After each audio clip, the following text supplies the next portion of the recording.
welcome back to my channel.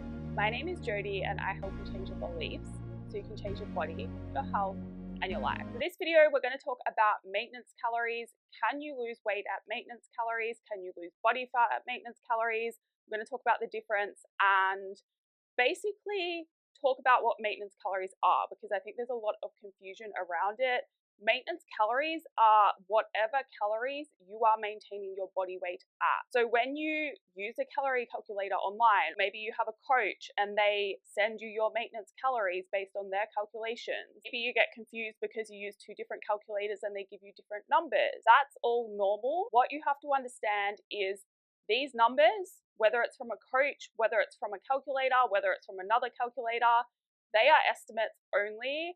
And the only way you can see what your maintenance is for sure is to aim for a target, track what your weight does for a month, and based on what your body weight is doing over that month, you will see whether they are your true maintenance calories or not. If your weight is going down, and I don't mean fluctuations, so if it goes down one day and then comes back up, that's a fluctuation. If over the course of the month your body weight is trending down, no matter how slow it's going, that means you are not actually at maintenance calories, you are in a deficit, and if you want to be aiming for maintenance calories, then you need to increase your calories slightly. Now, it doesn't quite work the other way because a number of things can impact weight gain.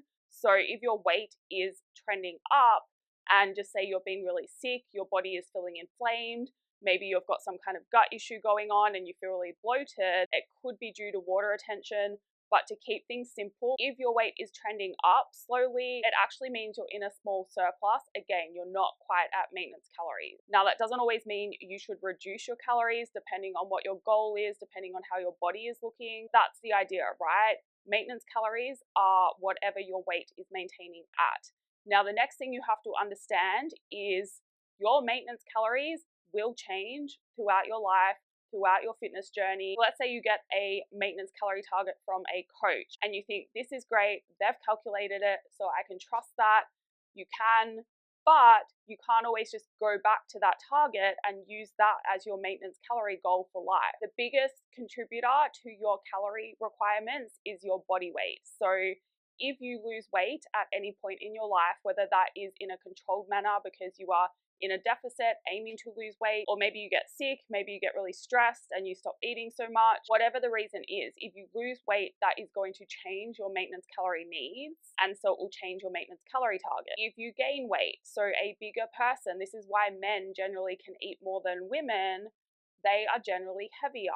And so their maintenance calorie needs are going to be higher. The next thing that impacts your maintenance calorie needs is your general activity, so your non-exercise activity thermogenesis. So NEAT is all your subconscious movements. If you have a really active job, then your maintenance calorie needs are going to be higher than someone who has a sedentary job. And so if your work changes throughout your life, or maybe what happens to a lot of people throughout life is as you get older, you start to move less, and therefore your maintenance calorie needs actually go down. And when you don't control for that, you will gain body weight. It's not because your metabolism is slowing down or anything is wrong with your body. It's literally because you're moving less and not accounting for that by decreasing your food intake. Now, there are also some people who say your maintenance calories fall more of a range, which makes a lot of sense, right? Because our bodies are dynamic. We don't just do the same thing every single day. We don't just eat the same thing every single day.